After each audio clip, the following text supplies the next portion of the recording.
सकाळ crime petrol news. नमस्कार, आपण पाहताय क्राईम पेट्रोल न्यूज। पाहूयात महत्त्वाची बातमी।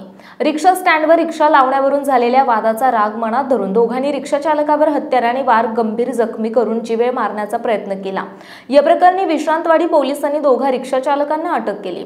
नरेश तिडंगे हे गंभीर जखमी झाले असून त्यांनी विश्रांतवाडी पोलिसांकडे फिर्याद दिली आहे। पोलिसांनी परशुराम राजू मणिके आणि नागेश माणिके यांना अटक केली असून त्यांच्या साथीदारावर खुनाचा प्रयत्न केल्याचा गुन्हा दाखल आहे। हा प्रकार धानोरीतील साईधाम सोसायटी येथे बुधवारी दिनांक 11 ला रात्री 8:15च्या सुमारास घडला। पोलिसांनी दिलेल्या माहितीनुसार फिर्यादी आणि आरोपी हे रिक्षा चालक आहेत। त्यांचा दिनांक 11 जून रोजी सायंकाळी रिक्षा स्टँडला रिक्षा लावण्यावरून वाद झाला होता। त्यानंतर नरेश तिडंगे हे पॅसेंजर घेऊन धानोरी येथील साईधाम सोसायटीत गेले होते।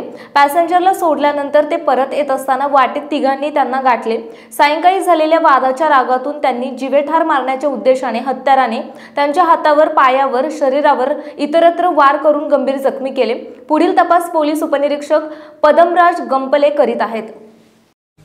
आपल्या परिसरातील महत्त्वाच्या बातम्या पाहण्यासाठी आमच्या क्राईम पेट्रोल न्यूजच्या चॅनलला सबस्क्राइब करा आणि बेल आयकॉन प्रेस करा।